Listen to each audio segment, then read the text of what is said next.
Saudara, meski di Kabupaten Aceh Singkil belum terjadi kasus flu burung, namun sejumlah peternak unggas telah mulai mengantisipasi dan melakukan berbagai upaya pencegahan. Berikut informasi selengkapnya.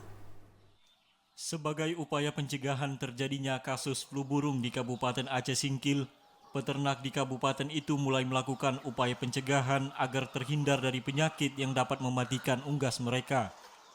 Seperti yang dilakukan peternak unggas yang tergabung dalam kelompok tani Sidoreti.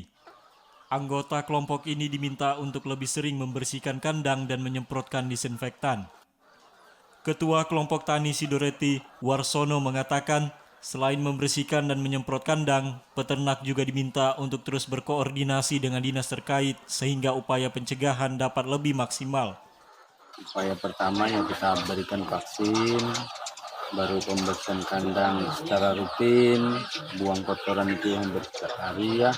Baru misal ada salah satu ayam itu terjangkit penyakit, kita ambil terus kita pisahin.